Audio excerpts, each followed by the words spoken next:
my the co-chair other than myself is Dottie Blakesley. You see, uh, there are two other I see folks who are in the council, Iris Rivera and Pat Payne. They're here as well. And if anyone is interested in joining council number two, just you can get a hold of Carrie, myself, or Dottie.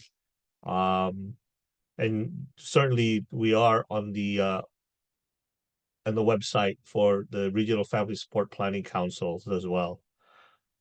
So we do advocacy, and one of the things that we also do is outreach, and this is one of the outreach sessions that we do, or that we are supposed to be doing.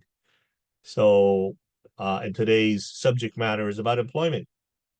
Thank you for the interest, and I will turn it over to Adam and give you all the information that you are all seeking. Thank you, Adam. Great, thanks so much for the intro. My name is Adam Kubler. I'm a relatively new staff member at the Council on Developmental Disabilities. My kind of corner of the woods is employment. Just really quick, like where I'm coming from. Before accepting this role, I was the director of a pretty major supported employment provider in New Jersey. So we had about 30 job coaches, and we provided benefits counseling. I was a certified work incentives practitioner, and we were working with hundreds of people across the state living with disabilities to work.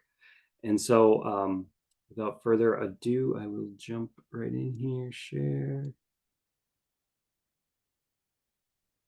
And there we go. It looks like we are good. Great. So benefits and employment, how do they work? And where can I or a loved one go to get help? So before I start, I do have to do a little disclaimer. Just so you know, all the information that I'm sharing here really is for informational purposes. I am not Social Security and can't make the final call on individual cases. And really, when it comes to benefits, they're very, very, very individualized. And so, for the most accurate information, you really do have to talk with a representative at that local office to get the exact dollars and cents. However, it is also advisable to talk to a certified work incentives practitioner, which I will tell you more about how to get this when you guys are nearing the end of the presentation. We always want to make sure people are prepared and have the resources they need on the benefits side for employment, because it's such a key part to success of working. So before we jump into the kind of fun policy, I'll just go over. I don't really think I need to explain this, but just in case some people aren't 100% sure of, well, why work if I don't have to? People can get benefits and it's enough to get by. Well, the truth is that everybody, regardless if you have a disability or not, needs things like friendships, respect, independence, pride, ability, achievements, growth, worth, self-determination. Everybody needs these things that all kind of point to a quality of life, because the truth is that working really does touch on so many corners of that quality of life equation. So that's the main thing. And then one thing I really want to dispel, which I hear all the time, is I heard if I work, I will lose benefits. And knowing our government, there's no way it's that simple. It's way more complicated than that, but know that that's not necessarily true. So just the fact is that if you are working, you will be able to earn significantly more income than an SSI check alone can provide. Just a couple taste of what's to come. ABLE accounts allow for savings of earnings up and above the Medicaid asset limits. So it's a great way to save for retirement and for certain allowable expenses, actually, before retirement. And for the record, New Jersey has, if not the best, it has one of the best, what are called Medicaid buy-in programs in the country. It's called Workability. There are no earned income or asset limits for NJ Workability. So if you are working and live with a disability, Medicaid is definitely within reach for many folks out there. just so you know, if you do earn more than 250% of the poverty level at this point, it's kind of in the works, but they just posted, I want to say like a month ago, of a premium schedule. We would need to pay a premium if you earn more than that, but that's pretty significant. So the basics. We're going to start at square one here. Social Security benefits. What are they? So Social Security benefits, they provide partial replacement income for the following circumstances or combination of circumstances. If you have a disability, if you're a survivor, meaning parent or spouse has passed away or retired in some cases, or has become disabled, if you retire. The type and the exact benefit amount is going to be based on a ton of factors. Could be earnings history, date of birth, age when the benefits began, and more. There's so many factors there. But depending on that kind of group of factors, people will receive what is called SSI, SSDI, or both. And these are these words that people are throwing around, and some people aren't even sure what they stand for. So we're going to start at the very beginning here. SSI. So that is Supplemental Security Income. Supplemental Security Income, it provides monthly payments to people with disabilities who have little or no income or resources. Across the country, it's the same at its base. There's what's called a federal benefit rate. So for 2024, that's about $943. We do live in a state that provides a small supplement to that. I want to say it's somewhere in the ballpark of like 40 to 60 bucks or something extra on top of that. But it's all based off of that federal benefit rate is kind of the starting cash payment for supplemental security income. It's possible for folks to get SSI before graduating high school or leaving the school system. And even if you were determined as eligible before leaving the school system, they will look at your case again. Assuming the disability hasn't changed, it shouldn't be a big deal, but they will do a redetermination after age 18. So when it comes to the actual amount the cash coming in from an SSI check, what they're going to look at are two major parts. They're going to look at your earned wages. So if you're working from an employer or self-employment, I am absolutely not going to bore you to death with the calculations, but just know that SSI roughly, it's rough, it's not exact, disregards about half of earned income. So if you have a paycheck coming in, about half of it, SSI says keep it, don't worry about it. They don't even use it in their calculation. Or sorry, SSA or the Social Security Administration. There's also unearned income is important when calculating SSI checks. So unearned income can be things like SSDI, unemployment, alimony, cash or gifts or lump sum payments. They actually have calculations for in-kind support, if you get support from a family member or a friend, and other.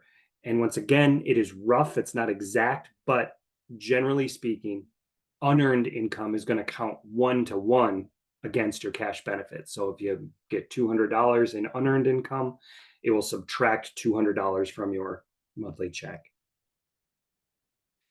It also is important to look at assets, is another thing that SSI will consider. So SSI does exclude, meaning they just let you have it. They don't let it count against you. A home, if you own your own home, a car or truck, personal belongings, that's generally stuff like in your house. You know, if you have a picture, they're not going to make you sell stuff off the wall or something like that. Burial space and expenses. So if you've set aside money for burial and expenses, that is disregarded. There's a limit to it, but it is disregarded. Any money in ABLE accounts, kind of mentioned it earlier. We'll talk more about it as part of the work incentives portion, but just know that money in ABLE accounts doesn't count against you up to a pretty substantial amount. Special needs trusts, if you've contacted a lawyer and they've set up a special needs trust, that money is set aside. There's more, I won't list them all here. Some of the other items that they're going to consider that do count against your eligibility for an SSI check is going to be the money in your checking or savings account. Any deemed resources, again, it's a complicated formula, but what they may look at is if you live, like, let's say, for example, in your parents' home, they pay the mortgage or the rent or whatever it happens to be. That could get calculated into it and be deemed, is what they call it.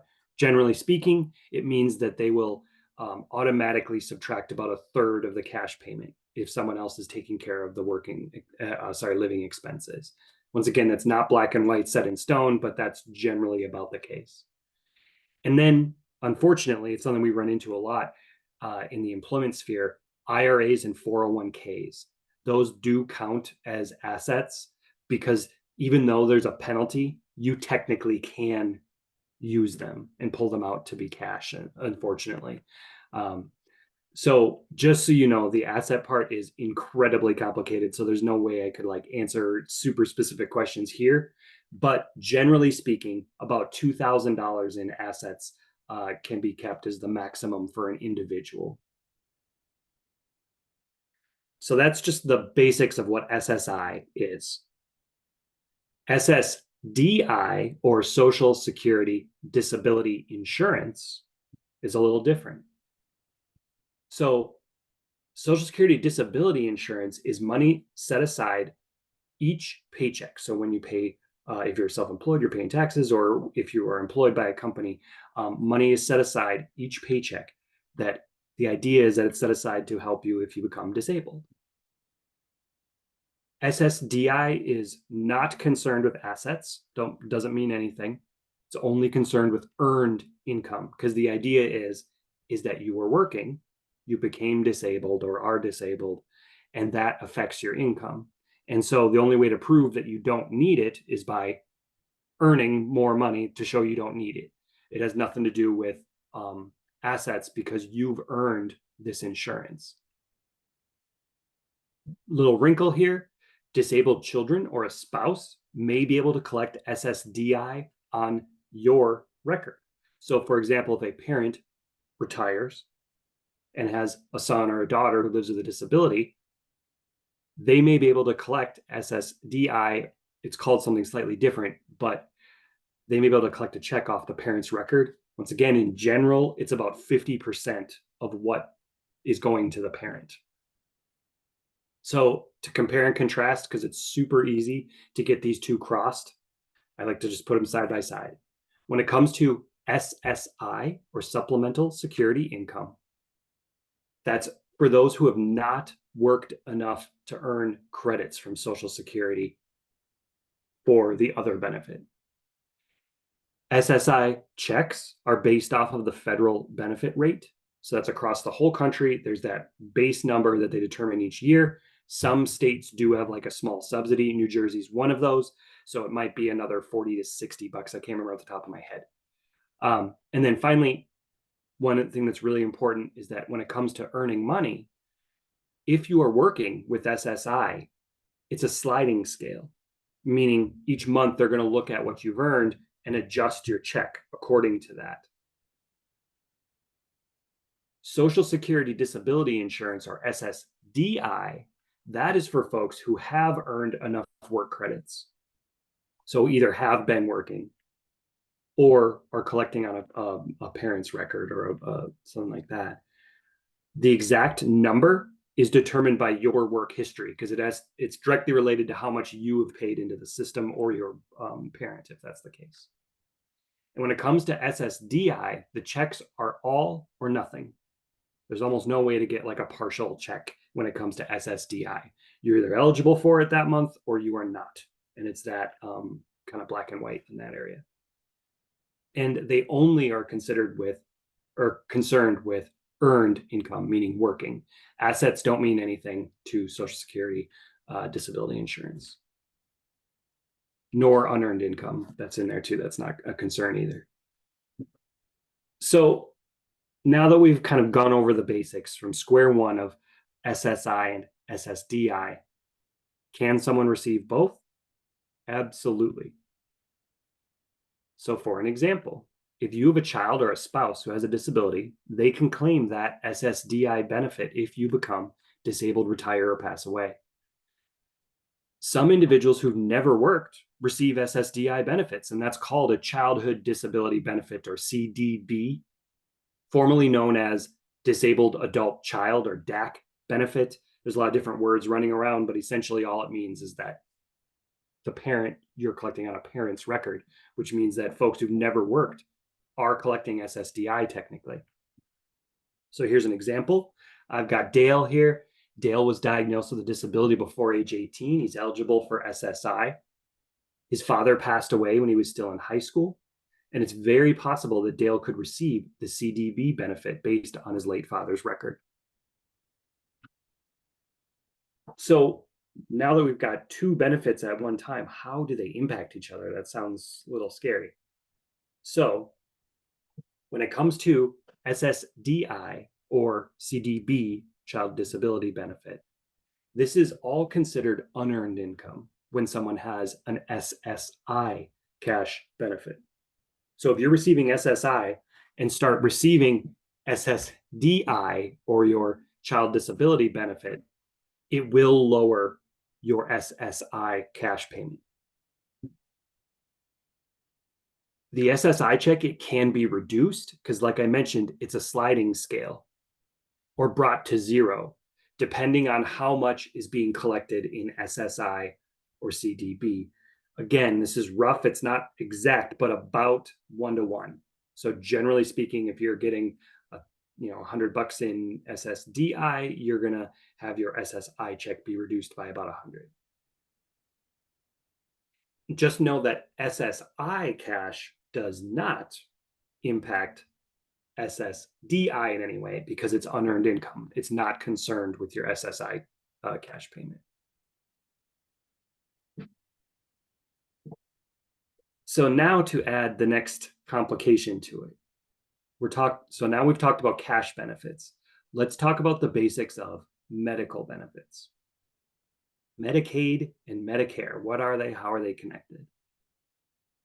So Medicaid, while not pending, it is related to SSI, but it isn't necessarily required. And I'll show you what I mean. So Social Security income is technically separate from the Medicaid health insurance. Losing Social Security, so let's say you start earning and maybe your SSI check is going to zero, it does not necessarily equate to lost Medicaid, which is so important for keeping those DDD benefits, since that's a requirement in New Jersey. A lot of folks who live with IDD rely on the Division of Disability Services to get the services and supports they need. So just know that if you do earn enough to lose SSI, it doesn't necessarily mean that your Medicaid would be gone too. Because fortunately or unfortunately, depending on how you kind of tease it apart, New Jersey actually has 10 different types of Medicaid, which is dizzying, but it is a good thing in that hopefully there's a type that works for you, is the idea. All of the programs, they're determined by income and assets, and the limits differ for each kind. So I'm not going to go through them all here because it would just bounce off of everyone. It's really complicated, but just know there's 10 different types, all with different requirements. So in New Jersey, of these 10 types, they're roughly broken down into two categories. You have financial Medicaid, which is for folks with little or no income. Regardless if you have a disability or not, if you do not earn enough, you will qualify for some form of a financial type Medicaid, which is emergency healthcare insurance. A lot of times it's referred to as NJ Family Care. So when you hear that NJ Family Care, generally, unfortunately, workers and people may use all these terminology interchangeably, and it's not always exactly accurate. But just know that if a case manager generally is talking about NJ Family Care, they're probably talking about a form of financial Medicaid. Then you have disabled Medicaid, and those are for folks who have a qualifying disability, which adds another level to it. Examples of this, you might have heard NJ Workability, Age Blind Disabled Medicaid, the Community Care Waiver, SSI or 1619B or A, and disabled adult child. You might have heard these terms. These are related to having a disability and all have different requirements for what it might do. I touched on it before, but the Division of Developmental Disabilities, they do require that folks who need their services maintain Medicaid eligibility. So just for the record, for most people, if there's folks on here that are younger or haven't even graduated high school yet, basically, if you receive SSI and you're not working, it is extremely likely, it's not 100%, but it's extremely likely the type of Medicaid that you're receiving is linked with SSI, meaning that there's a form of Medicaid, it's called 1619A or 1619B, that's linked with SSI. So for anyone that has SSI, generally that Medicaid is going to be attached to their case if there's no other complications. So in this arrangement, Medicaid eligibility, this is an SSI eligibility, this Medicaid eligibility is 2,000 in assets. And again, it's rough, but about $2,800 a month in earned income. So if you keep less than 2,000 in assets, and this is excluding other benefits, and earn less than about $2,800 a month, you can probably maintain your Medicaid, maintain your SSI without too much difficulty. Just understand that there is absolutely an allowance for you to keep Medicaid if your cash benefits are lost, like meaning brought to zero, due to working. That's so important to note that there's a special type of Medicaid that automatically goes into effect that will cover that. So the asset limit is still alive, but it does mean that if you get $0 in your SSI check, it doesn't necessarily mean you lose that Medicaid in that arrangement. I mentioned aside from this, there's 9 other types of Medicaid. We're not going to go through them all. Just one of the other kind of shining stars is called NJ workability. So these are for folks who are disabled and working exclusively. This is new. There's still parts of it that are up in the air, but I have a link on the end of this presentation where you can look at what the state's saying about it at this moment. But there is a form of Medicaid just for folks who are working that has no asset or income limit. None. There just might be a premium if you're earning about 250% of the poverty level, which is pretty substantial. I want to say it's like 70 grand a year. And so that is a little bit about Medicaid. The main things to get is that while it's linked with SSI, they're not, you don't need one necessarily to have the other. And that there are options. There are other options for Medicaid than just the one attached to SSI in New Jersey. And the point is you would like to keep Medicaid not only for the benefit, but also to get you access to those DDD services that you might be relying on. On to Medicare. So Medicare is needs-based. It's a health insurance generally for folks who are 65 plus or people who are receiving SSDI or a child disability benefit for about 2 years. Once you receive it for 2 years, you automatically get enrolled in Medicare. And certain diagnoses like end-stage renal disease is another one that they'll make you qualify immediately for. So what does Medicare cover? So Medicare is more about hospital stays, which is a Part A. There's a Part B that's about doctors, supplies, preventative care. And then Part D is prescription drug coverage. There's a Part C that you can look into if you'd like to purchase and stuff like that. But for the purposes of this presentation, we're just going to talk about bare bones Medicare. So what happens when you have all these different health coverages? Let's say that you're working and maybe you're even earning enough to get some form of employer health coverage. What the heck happens now? So the order of operations is that your primary coverage is Medicare. So getting Medicare is good because that is the first thing that the doctor will try to bill before they move on to your private insurance. So that's if maybe you're under your parents or if you are getting healthcare from your employer. And then finally, the last resort is Medicaid. that would come in for anything that wasn't covered by those two. So we've gone over what's SSI, what's SSDI, what's Medicaid, what's Medicare. Now let's add the complication of working. So what happens when you're working? Can't stress this enough. No matter what anyone tells you, I heard some awful horror stories of local Social Security offices telling people that, oh, well, you don't earn enough, so you don't need to report it.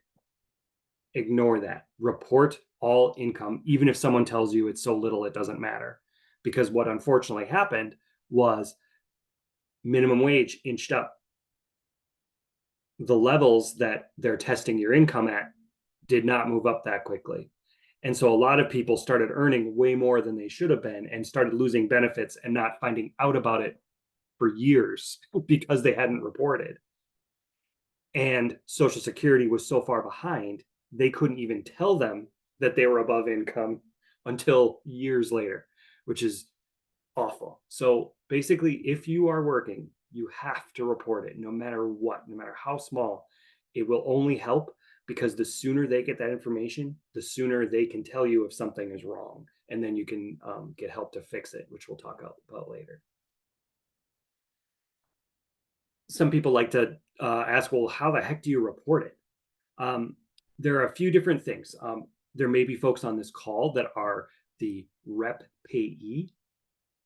Just so you know, as part of that role, a representative payee is required to report monthly income. They must report when someone starts or stops work, have a change in hours, duty, pay, and every month's earnings. This is also true. Sometimes there's rep payees in certain group homes. They'll have someone doing that. So just, always double check, make sure your rep payee is doing this stuff if your son or daughter or yourself is working. It's very important to report any new employment. So when you get a job, make sure you write down this information: social security number, address, the name of your employer, start date, hourly rate, and your best guess of how many hours you anticipate working, and get that letter to Social Security, because that can start what's called a work review, where they'll put that in and look at your check. So how do you report it? Well, technically speaking, it's kind of mean, but Social Security asks that you report by the 6th of each month for the previous month, even though the last I heard before I got out of the field, they were several months behind in recording this stuff. So they don't have the same deadlines we do. But just understand that you do need to report. You should technically be reporting it by the 6th of the month. If the 7th rolls around and, oh shoot, you forgot, it probably will be okay. But technically speaking, this is what they need you to do. The most direct is fax, I would say, is probably one of the most direct. But you can mail it and you can drop it off. That's if you really want to make sure you dot all your I's and cross your T's. You can absolutely drop it off. And it is highly recommended that you get a receipt. You have a right to get a receipt for all employment related transactions at SSA, and don't let anyone tell you otherwise. Some of the workers, if they're lazy, unfortunately, we've seen it. People have said, oh, no, we don't do that at this office or something like that. It's not true. They have to give you a receipt that you turned in something employment related. The other thing, if you are an SSDI recipient only, myssa.gov will actually allow you to set up an account and you can report it online, which is pretty slick. There's an automated telephone service and a mobile app, but this is only for SSI recipients only. And just so you know, they've recently changed it to a 2-step verification, but you can set up a MySSA account again at this myssa.gov, and there'll be ads for the little app and stuff like that to report your income there, or by the telephone service. A lot of SSI folks, when I was in the field, they would report over the telephone. It's all key code. You don't need to talk to anybody. You just key in what's on your paycheck each month for a lot of folks. This is something that's infinitely frustrating, but I guess it's a reality. If you receive both SSI and SSDI, you actually have to report both separately because they don't communicate, which is so frustrating.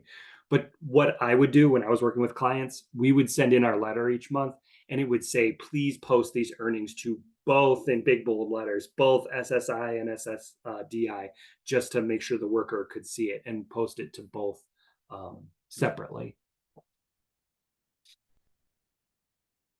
And finally, just some like tips just from my experience. I used to spend hours on hold with Social Security and trying to fix all issues and stuff like that. So these are some things that I found were very helpful. One is obviously report all income. Like that never hurts to report the income because they will find out about it eventually. And so just please report it. It will help you because you'll find out about discrepancies earlier instead of later. Keep every single stupid letter that they send you. SSA is going to send you stacks and stacks of letters. Keep every single one. Never get rid of it. I can't tell you how many times that paid off when we would have Social Security say, well, that didn't happen, blah, blah, blah. And we would have the documents. And if it comes down to it, a lot of discrepancies are solved by what's called a fair hearing. And if you bring in this evidence, it's undeniable. And they usually will rule in favor of you if you're holding the letter. So finally, this is another thing. If you start getting money from Social Security that you're not sure you should have, like let's say you've been earning a lot of money and your check has been pretty much zero, like all of a sudden 1 month is full, hang on to it. You might want to check. Because unfortunately, if they make a mistake, if Social Security makes a mistake, you are on the hook to pay them back still, even if they made the mistake. So hang on to any money you don't think you should receive. Again, you're entitled to receive proof of every transaction for employment-related reporting. And I can't stress that enough. You should be able to get that. You should be able to get it over the phone. You can have them mail it to you, whatever it happens to be. Especially when you start a new job, I would really insist on getting some type of proof that you did the transaction. And then one last item here, just kind of about Social Security and Medicaid, is if you get a termination letter that ever says your Medicaid is terminating, that shouldn't be happening. You should not be terminated without a caseworker considering all other available Medicaid types. There'll be a link for it later, but Disability Rights NJ has a team set up to help people deal with that and make sure that there aren't other types of Medicaid that they could use. Okay, so we talked about SSI, SSDI, Medicare, Medicaid, reporting your income now that you're working. So all that sounds like a lot of work. Why? Like, what about work incentives? Why would Social Security wants to try to motivate people to work, and so this is now a part of some of the things you can use to your advantage. So, generally speaking, when it comes to SSI, cash benefits are really available for any month earned or unearned income is low enough to be eligible. Meaning, if you make a good amount 1 month and your check's zero, but you won't be working much next month, it's fine. Your check is going to sliding scale up and make up the difference. So again, this gets back to report. Do not hesitate to report. Faster you report, especially if your wages are fluctuating, the sooner they get it, the sooner they can get you the correct check. One thing that I always tell people is, because I'll get these calls too, if your SSI cash benefit is ever reduced to zero due to earned income, don't panic. Meaning, if you have earned income, don't panic. It should be okay. Generally speaking, if you get a few 0 months once in a while, it really shouldn't affect too much. But just know that if you earn $0 from your SSI check for 12 consecutive months, meaning 12 months in a row, a whole year, the benefits will terminate. And that sounds scary, but the word terminate, that's kind of like a technical term. Just keep in mind that if this for some reason happened, you can use different work incentives that we'll talk about to actually lower how much of your income is being counted, and it might push it below where you'll get a small check each month, and then it's a non-issue. 2, 5 years from the date that benefits terminate, let's say, you have a 5-year window to get expedited reinstatement. And what that means is just what it sounds like, an expedited reinstatement of benefits. Generally, that's going to look like a few months of checks, no questions asked while they figure things out. And then the benefit can get back on, like let's say you lose the job or something. And even after that, presumptive eligibility, meaning for individuals who are diagnosed with a certain, there's a list, official list that Social Security has. If your disability is on that list, again, it's going to presume you're eligible and give you 6 months of benefits during the reinstatement period. So getting SSI back is generally not very complicated. So for SSDI, now we're on the other side here. Aside from disability, making sure you still have the disability, SSDI is really only concerned with earned income. So when earned income reaches a certain level, it's kind of like telling the Social Security Administration that maybe this person is ready to leave the benefit because they were earning, they became disabled, they got the insurance, now they're earning again, and it looks like they might not need it. It is not a black and white stop the presses immediately. They have work incentives that are kind of benchmarked.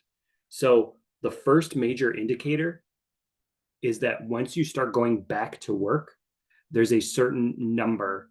We'll talk about what it is for 2024 in the next slide, but just know that there's like a relatively low number that's basically if you start earning above that, it's around like, I want to say it's around like $1,000 in a given month. That's going to initiate what's called a work attempt and start your trial work period. And that's just what it sounds like. It's Social Security's way of acknowledging that, okay, you're trying to return to the workforce. Then what they're going to look at is once that trial work period has ended, they're going to look at, are you earning what they consider to be substantial gainful activity? So substantial gainful activity, again, it's another slightly higher number than the trial work level that is telling SSA, look, you're ready to go back to work. You're earning at a substantial level.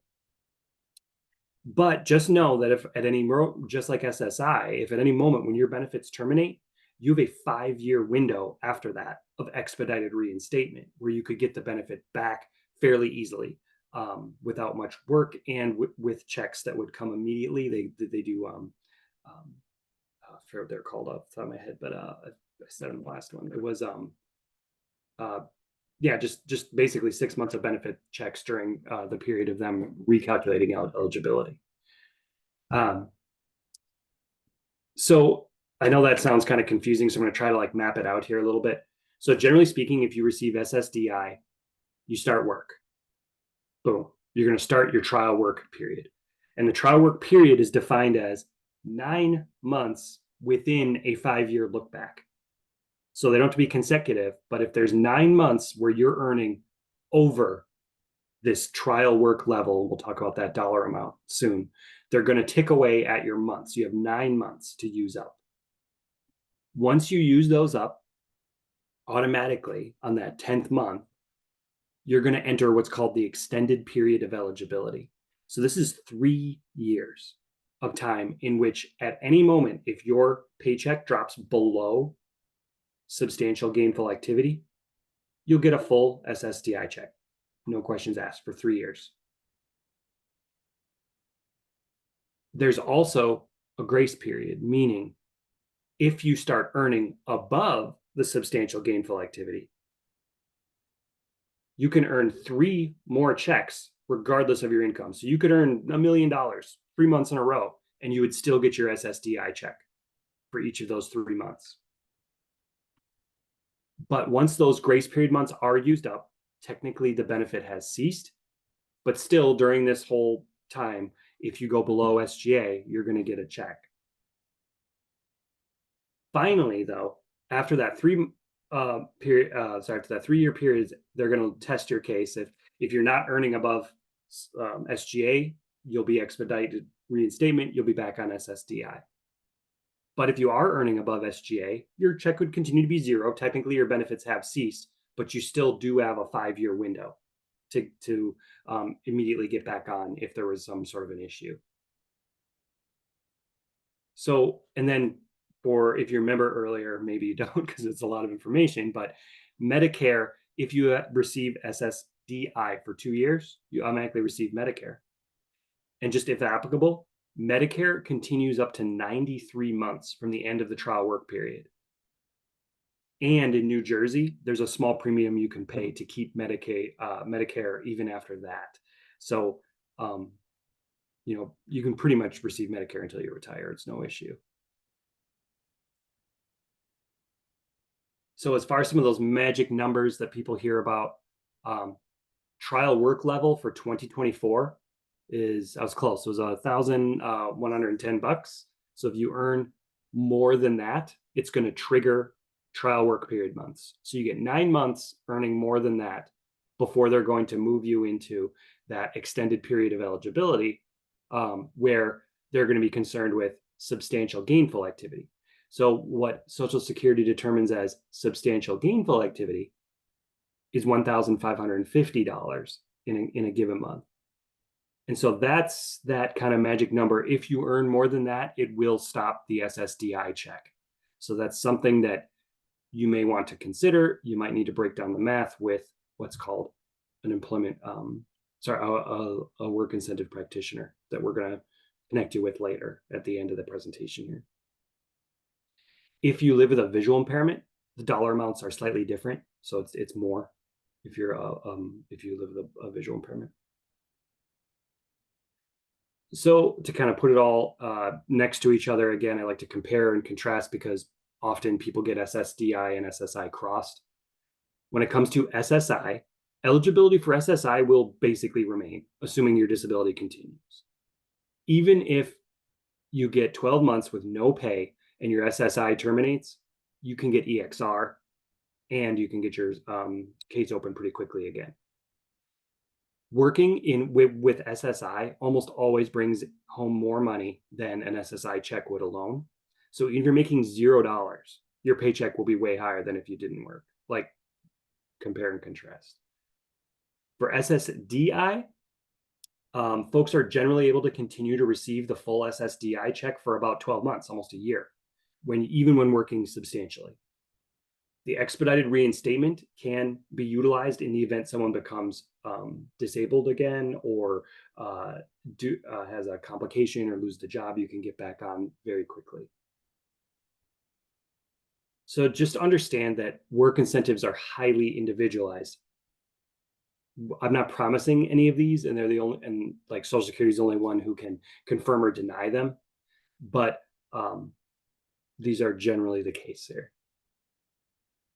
So now that we've talked about the incentives to work and kind of the systems that they've put in place to allow people to transition back to work, what are some things you can do to decrease countable income, assets, and maintain benefits? So these are the strategies and items that Social Security has set aside to let people actually reduce their earned income. And in some cases, even though technically they might be working at a level that would make them not qualified, they will continue to receive the benefits. And I'll show you what I mean by that.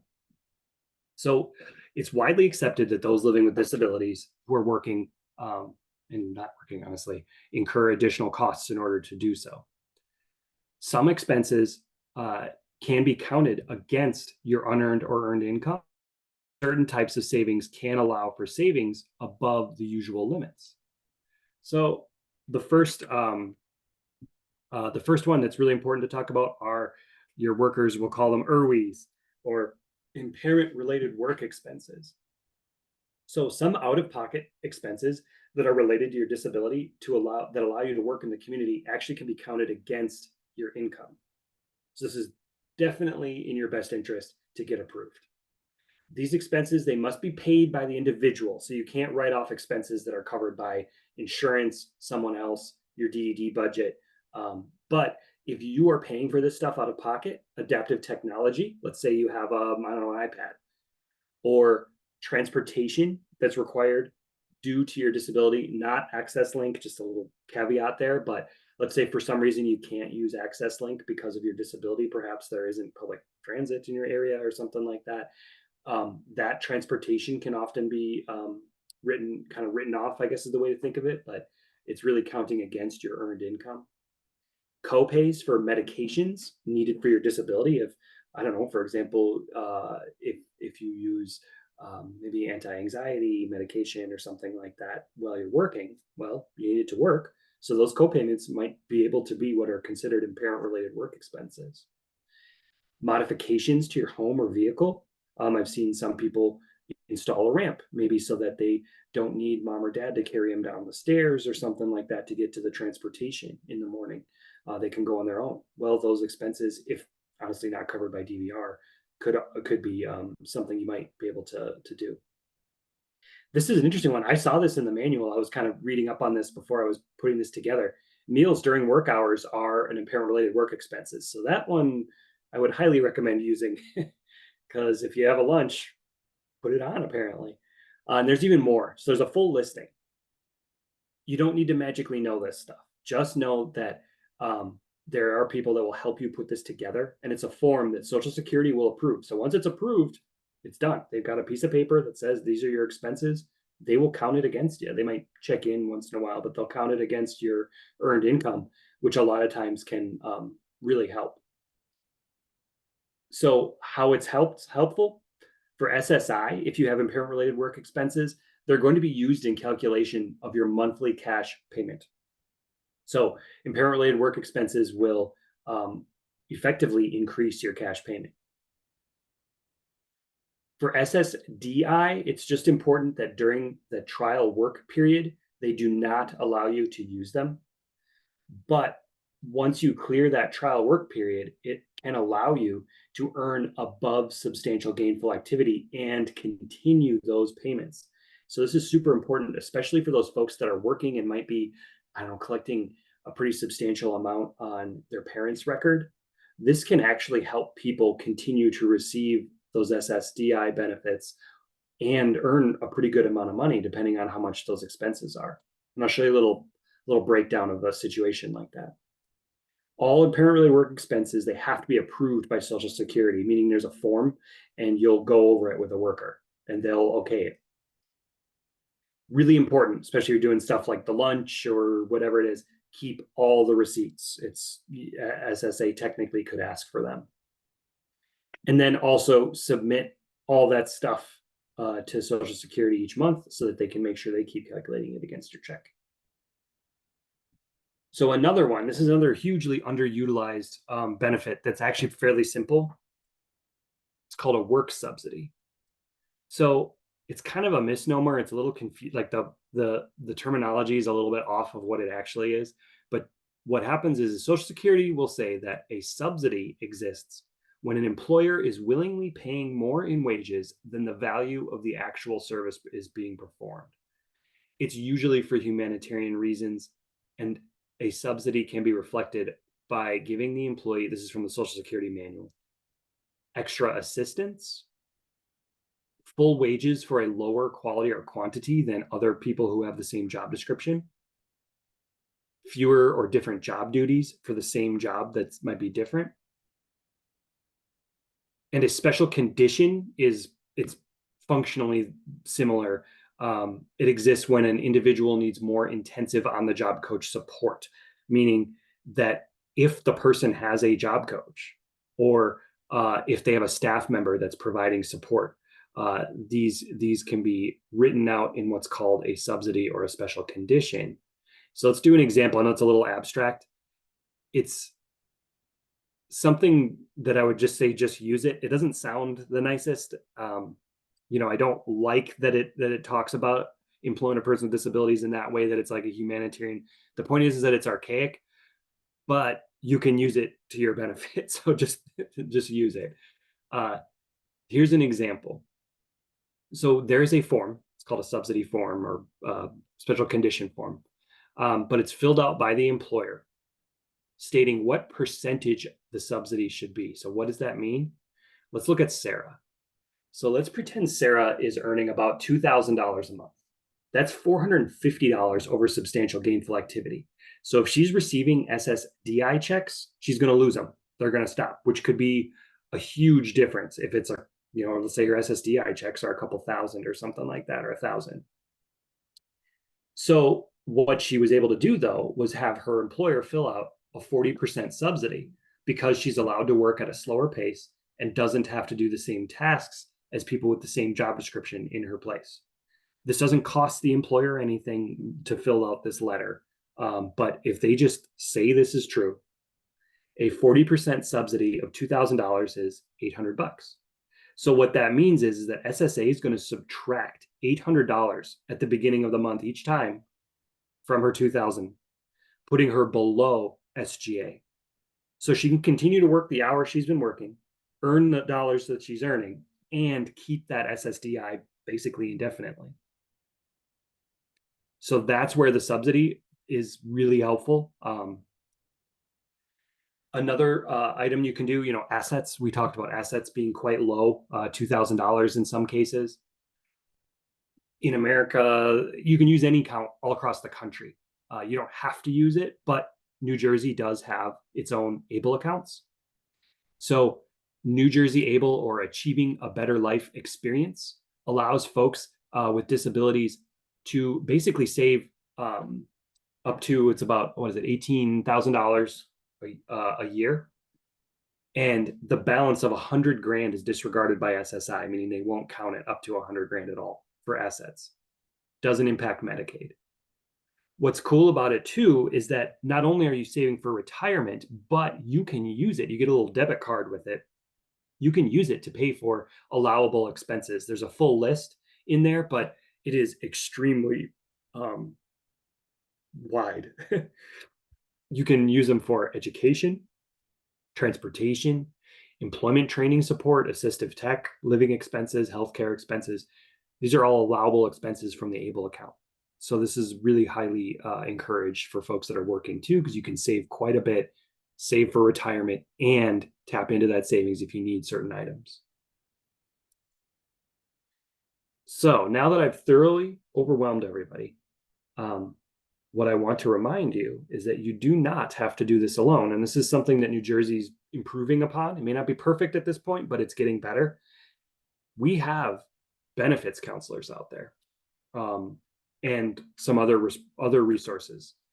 The first one, this is a general one. This is for your own usage, but just so you know, in New Jersey, we have what's called nj.db101.org, Disability Benefits 101. It's a totally free website, available plain language, available in English and Spanish, which is really cool, translated by a human being. So the Spanish is not done with an AI, it's done by a human being.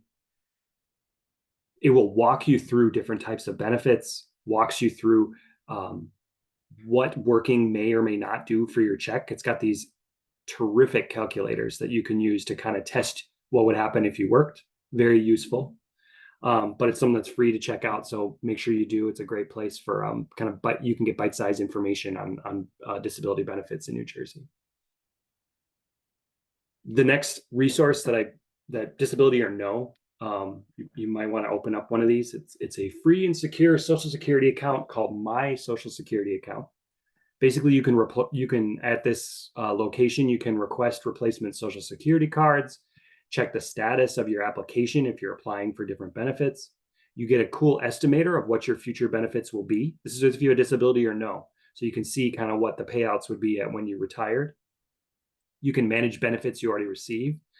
You just need to have a Social Security number, obviously, and then a state ID for the verification. So now kind of the gold standard here, which is benefits counseling. There's really no easy way to navigate benefits without the help of someone who is an expert and can sit with you, answer your questions. You can go to them when there's problems or when something changes. So how the heck do you get benefits counseling? This was a very well kept secret, unfortunately, for many years in New Jersey, but the last couple of years, it's really started to open up. And so I want to make sure people know about these accessible ways to get a benefits counselor. So what is it? Benefits counseling, it's a service provided to any recipient of Social Security benefits to help understand how working can affect income, Medicaid, or other subsidies if they work or qualify for work incentives that can allow for more income. So this is my little recommendation. Anybody who's working or wants to work who receives SSA benefits, you should get a counselor prior to starting work so that you don't have any unknowns. In fact, you can get a benefits counselor as early as high school. And so I'll show you a little bit on how to get access to these types of folks. The primary place, this is the gold standard here, is the Division of Vocational Rehabilitation. It's a relatively new service, but they are getting it out there, and more providers are getting approved for it every day. But your vocational rehabilitation counselor can issue, there's a general benefits consultation. That means someone to just sit down with you and kind of just do what I just did, but on an individual scale. They're going to sit down with you in person and talk to you about benefits and what they are and what it could mean if you're working. There are phase 1 and phase 2 services. It's not explicitly this, but generally speaking, a phase 1 is before employment, meaning, okay, I'm going to start looking for work. What does that mean? And they're going to show you, well, what would happen to my checks? What would happen if I started working? And then phase 2 is, okay, I started working, my checks are coming in. What now? And then ongoing. So if you have ongoing issues, your DVR counselor may be able to issue authorization for benefits counseling. So basically, if you're enrolled in DVR, this is the best place to go. You're going to get the best service here, the most individualized, the most in-person benefit counseling. So that's where I would recommend. That's your gold standard. Now there are some other options that are out there. The secondary is actually through your DDD budget. If there are folks on here who receive DDD services, under the definition of supported employment, it does mention that benefit services are an allowable expense for are an allowable service. So just keep in mind that not all supported employment folks have the capacity to provide those services. So you're going to want to talk to your support coordinator about it and see if they know of people who have one. That's why I'm saying the primaries is DVR, but just know there are some agencies out there that absolutely do provide them through supported employment as well. We also have in our state a work incentives planning and assistance program, or WIPA program. This is also free. So there are 2 major companies that hold the license for it. I believe, what counties are we talking about today? It's Bergen, Hudson, Union. Is that right? Passaic. And Passaic. Okay. So for everybody but Passaic, you're going to have Goodwill Industries of Greater New York and New Jersey. They would like you, this is going to be kind of weird, but they would like, I talked to them actually before this presentation to see how they wanted people to refer to it. They said to call what's called the Ticket to Work helpline at this number and be screened for a referral. So this is a service that it's more or less benefits counseling. It's virtual. There's no in-person services. But it is free, but it's virtual. And you would call this number and ask to be referred to the WIPA project or Work Incentives Planning and Assistance project in your area. Make sure you say WIPA because unfortunately I've heard sometimes people accidentally talk themselves out of services by getting kind of lost in the weeds. So stick with WIPA, that you want to talk to Goodwill and WIPA. So I wish it wasn't that hard, but that's what Goodwill told me they wanted me to say. For Passaic, you guys are a little different. You're going to be able to access services through what's called New Jersey WINS. So NJ WINS, again, it's free benefit support for anyone receiving benefits who needs more information on working. The key is that you got to be interested in working to get the services. So they are contacted here. I'll put their link on there, but if you go to njwins.org, you'll find it and you can fill out a referral form and someone will reach out to you. So they're a little more streamlined, I'd say.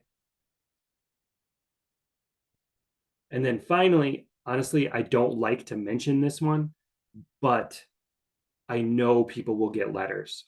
Very often people get letters saying, did you know about Ticket to Work? Or when they leave DVR, they'll get something. Just basically, if you see Ticket to Work, one, don't panic, because the letters sound scarier than they really are.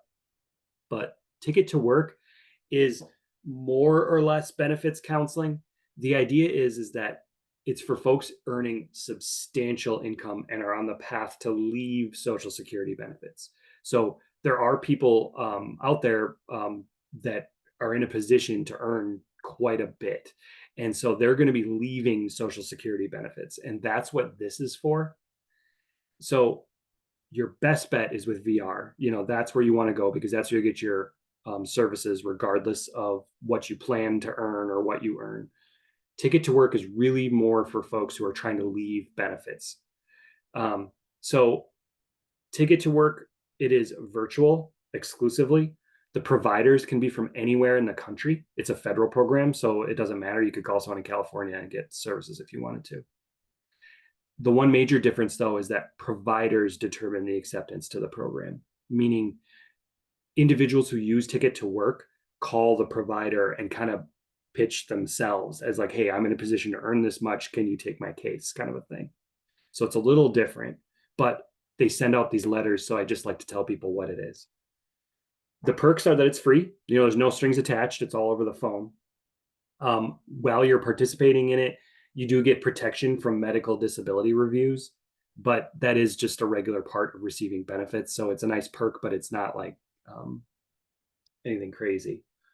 The drawbacks of Ticket to Work is that it's really only for folks earning above SGA. There's no job coaching at all. And if you have an open DVR case, it could mean a delay, because there's kind of like a conflict in who can pay it. Once again, if you have DVR, use your DVR for your benefits counseling. That's what you should do. So if you're not looking to earn enough money to terminate Social Security benefits, don't worry about assigning your ticket, because you'll get a letter about it probably at a few different parts, but just don't worry about it. It's completely voluntary. It doesn't affect your benefits at all. So that brings me to the end of my presentation. I think we distribute slides or whatnot. And so I've got a lot of the links of what I talked about here today. I even will have some keywords to remember as you go through your journey here. And we'll talk about, and you can kind of check up on those. But also, I really highly encourage you going to that db101.org. That's going to have all this stuff and more in much clearer format. So that does bring me to the end of my presentation, and I went a little bit long. I tried to shoot for an hour, but yeah. So let me look at the chat here. Any questions, Carrie? I don't know if I see any. Oh, here we go.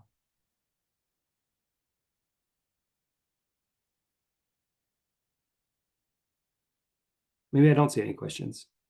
If there are any, I don't see them. Mary Jo wants to know if her son is earning within the limits for SSI, and SSI is requesting him to pay money back. Should they be, what kind of reasons would they have to request the money, and then should they be paying that? So yeah, I mean, it's complicated, but I mean, one, you should know what you're paying back. I mean, you can definitely, absolutely talk with a worker to get the detail of what, you know what I mean, of like what you should know what you're paying back and why. Yes, it's totally possible, because they may have found something. For example, let me give you an example. Like, let's say when you reported, let's say someone's working. They send in a letter that says, hey, I'm going to work 20 hours a week at 15 or 13 an hour, blah, blah, blah. And that's about what you work, except 1 month, maybe somebody accidentally, maybe someone decides, hey, I'm going on vacation. Can you cover my shifts? And so you end up working an extra few shifts. If they calculated your check based on what they thought you were doing, which is about 20 hours, and then later down the road, they find out that, oh, you worked 30 hours this given week, that could affect your, that'd be a reason why they might do it. But you should know why. Yeah, don't pay anybody anything unless you know why, because it's yeah. And if it's working related, again, get in touch with someone who can help you kind of guide through that process. But yeah, I would highly recommend just calling your office, bite the bullet, sit there, wait on hold, and really try to figure out why they're doing that, and then what you can do to avoid it in the future.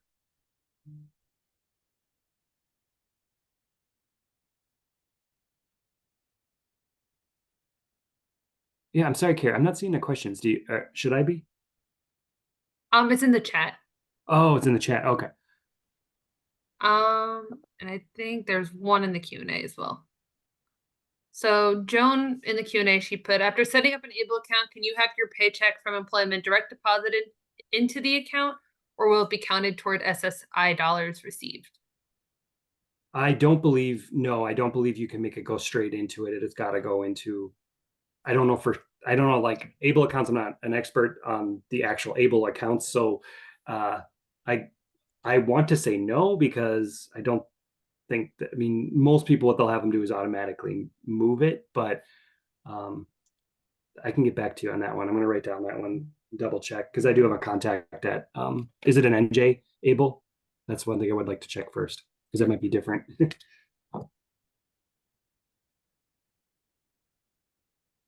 I will let you know if Joan responds and lets me know if which one it is. Raquel um wants to know if you can give any tips on how you can maintain disability services.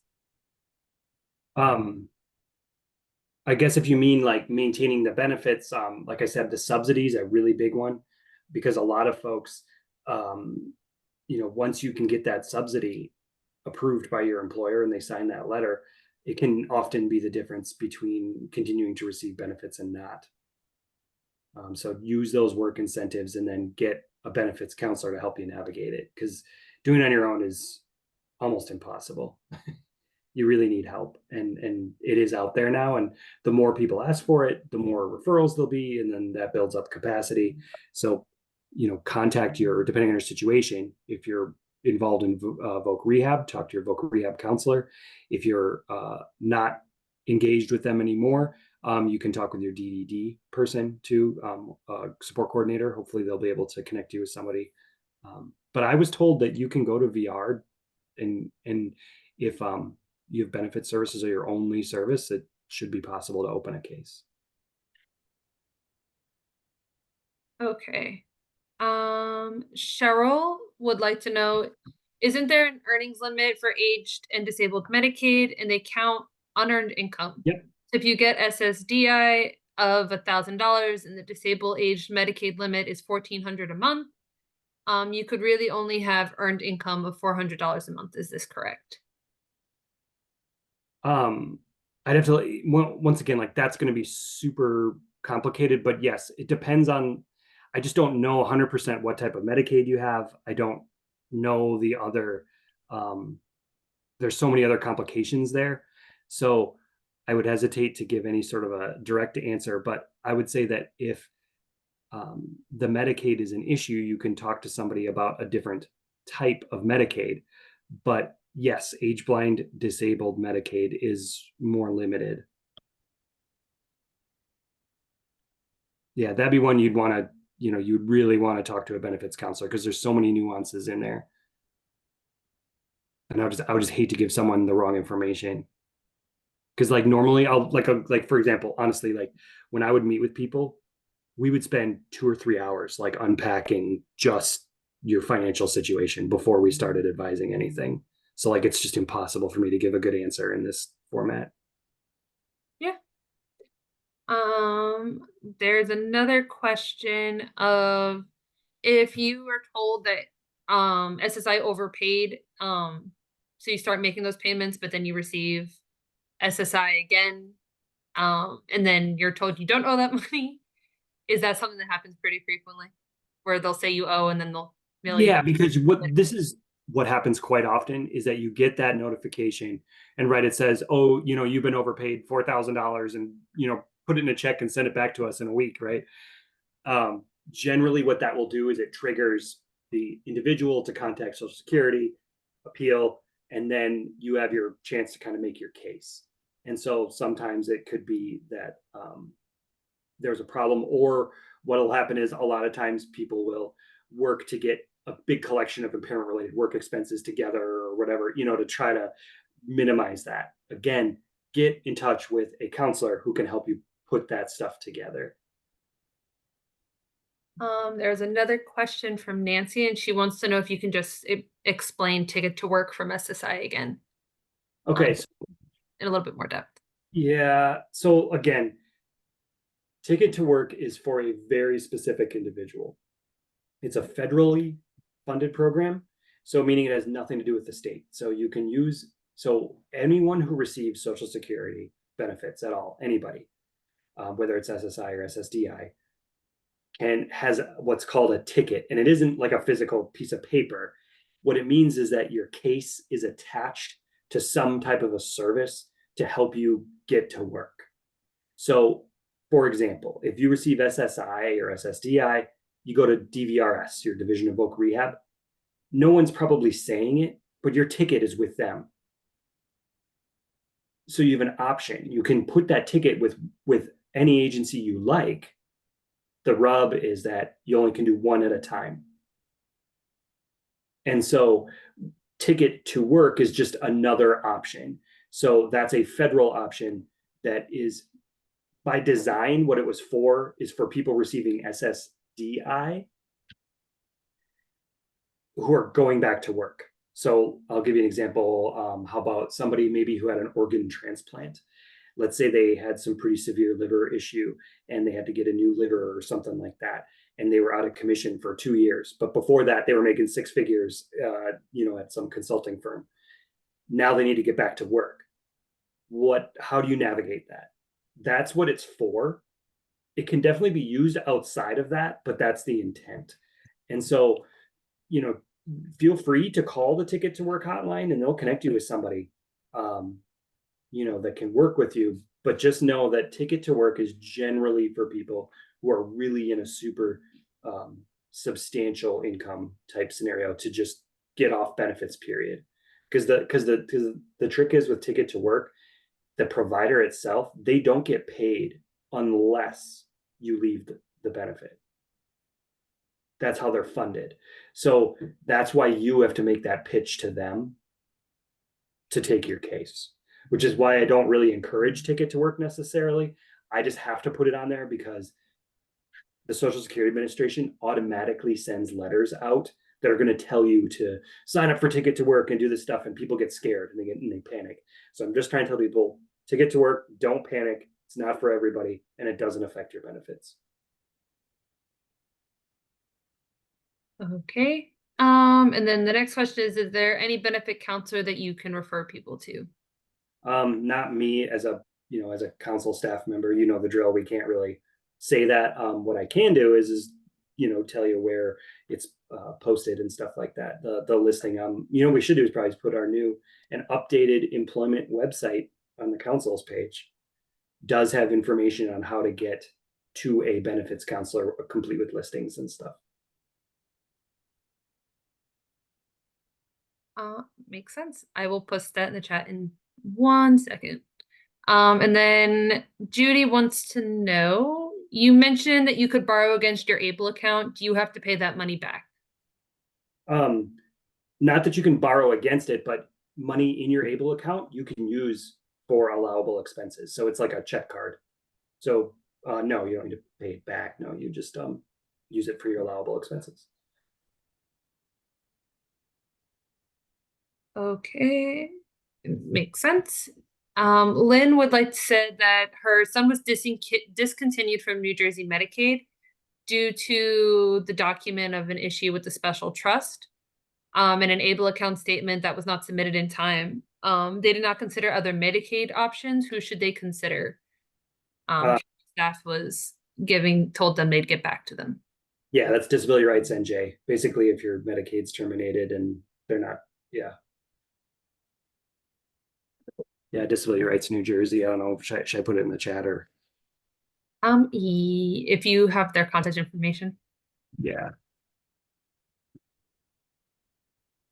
They're great, by the way. I'm sorry, this is Dottie. I had to call them and they were just fantastic. Yeah, those are that's just where you go. I'll see if I can find a more direct. Here's the general, but as we're kind of talking here, I'll poke around and try to get the more direct.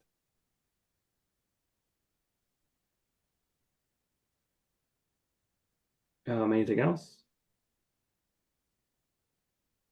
If anyone else has any questions, feel free to raise your hand and unmute. Right. I'll put my two, and if anybody go ahead, Adam. I'm sorry. What is the go ahead. Go ahead, Awa. Email them in there, so in case somebody thinks of something later. Hi, Mr. Kubler. It looks like I missed the website to get a counselor. Say it again. If Sorry. I wanted a counselor, which website to go to? I'm sorry. Did you Oh, hear me? counselor. Hold Here. on. Yeah. I just want to know which website to go to if we need if we need a counselor. A benefits counselor or a general counselor? Hello? Better? Yeah. Are you looking for a benefits counselor specifically or a general counselor? General. To talk about what? To talk about DAC. I'm sorry, I didn't quite hear you. To talk about DAC, Disability Adult Child. DAC. Oh, DAC. Oh, DAC. okay. Yeah. Oh, okay. All right. Well, So the other thing, then, yeah, this is what I would recommend. Hold on. Let me get a site in here for you. I think I can direct you somewhere that'll help. Thank you.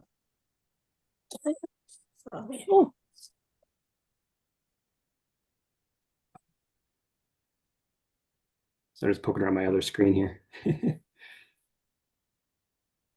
Programs. Let's try.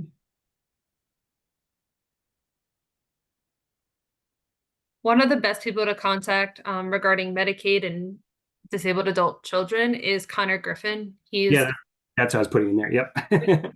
He's the director of healthcare advocacy with the ARC of New Jersey. Yep. And you can put, so on the link I put, there's a problem form. So you can just fill out a form and then someone will reach out to you. So you might want to do that versus contacting him straight up, because then you can take the time to fill out the information that they might need. Thank you. But yeah, great minds think alike, I guess, because yeah, we both are doing the same thing. This is Joan Korgowski. Can you hear me? Yes. Okay, I did put through the information as a question with regard to the ABLE account that I previously asked, and it is a New Jersey ABLE account So let's look here. for Joan Korgowski.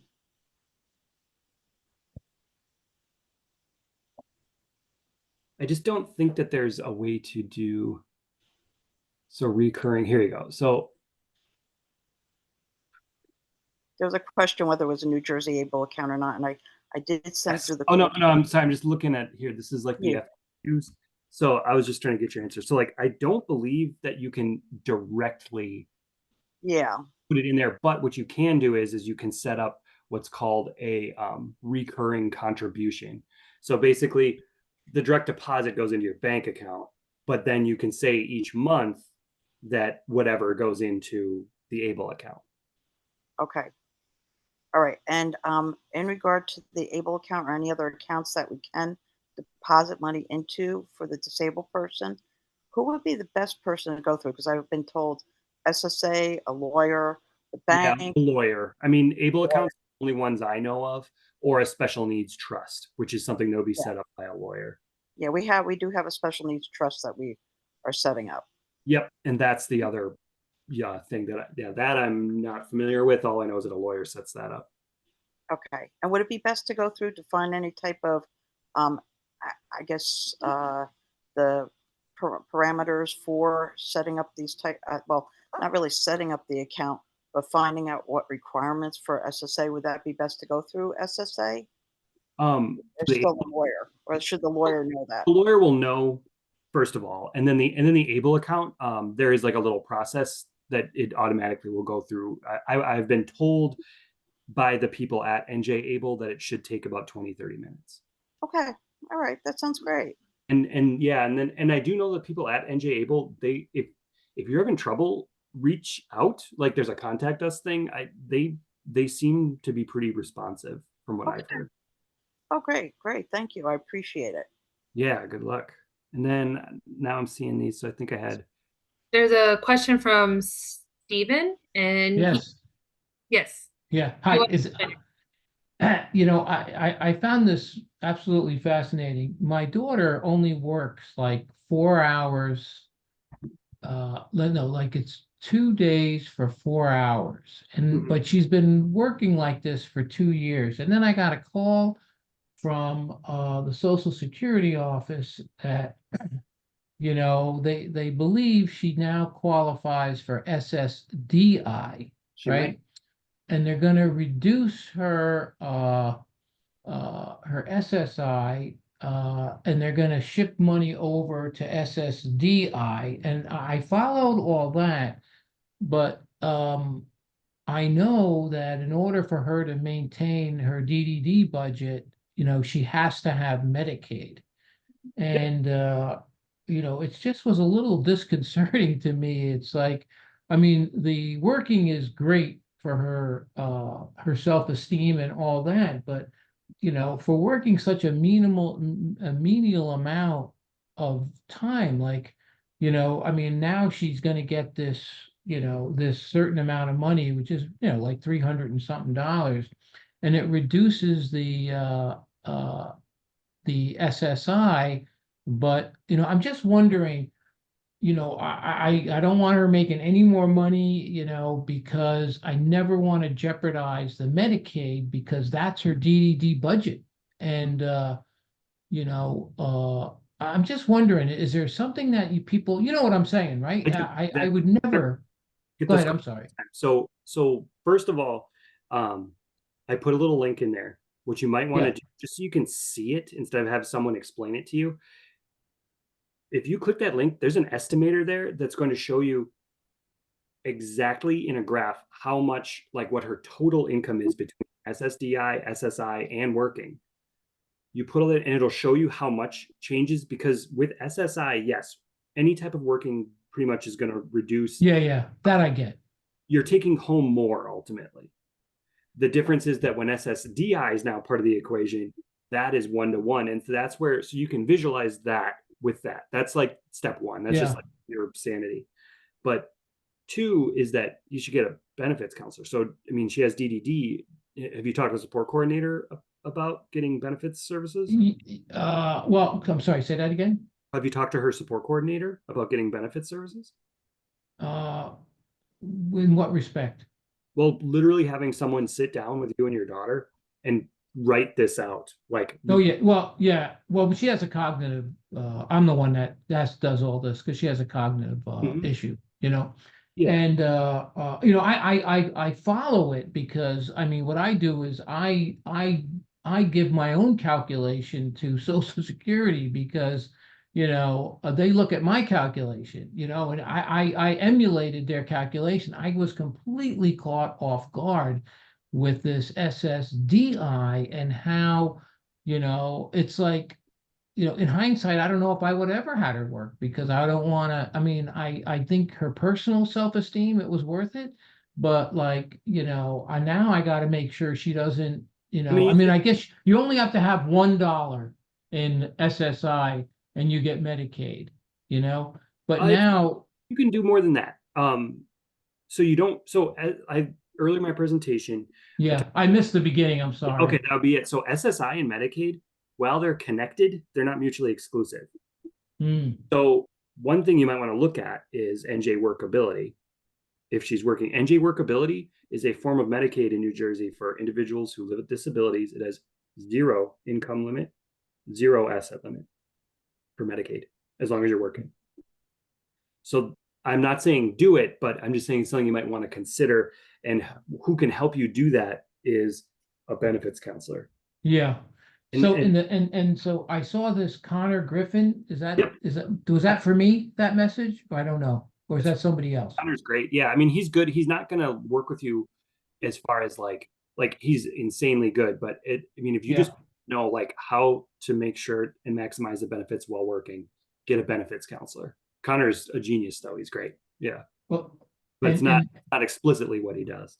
Yeah. So do I have, where is the calculator? Not true, Cheryl. I'm sorry, where is the calculator? Thing in there that said you had to work at least 10 hours a week, and that's not true. No. Okay. Can I ask you where that calculator is again? Sure. Hopefully this. Hey, did you guys tape this that I can go back and look the beginning and stuff? Will you have a? Yes. I will, the recording of today's presentation. Yeah, will be yeah. Posted Yeah, I'm on our, sorry. yeah, it'll be posted on our YouTube page and then I'll send it out to everyone tomorrow. Oh, okay. And then that calculator is where, Adam? It's in the chat. I just go ahead and click it. It should. Oh, I will okay. send I could send the link around too in the follow-up email as well as a And that's resource. fine. Once again, like Yeah. like that, because it really does. Yeah, I mean, the more, the guy at Social Security is very nice. He was explaining the whole thing to me, like, and I understand it, but I'm just thinking strategically, what should I be doing? Yeah. That's Well, the magic. So I was going to ask is, so how many hours a week did you say she's working? she Roughly? worked 8 hours. So she worked like 4 hours at a ShopRite and 4 hours at a Shake Shack, and now she works 8 hours. But I think the fact that she has worked like a couple years, Mhm. like it accumulated, and now she'll get something like, I don't know, 300 and something dollars. You will. It's like we paid into Social Security, and I'm thinking, holy cow, I never would have even thought she got anything with such a menial amount. Well, that's what I was trying to see what the numbers were. So in roughly speaking, does she work about 8 hours a month And no, 8 hours a week. or a week? So she works about 8 hours a week. Roughly how much per hour?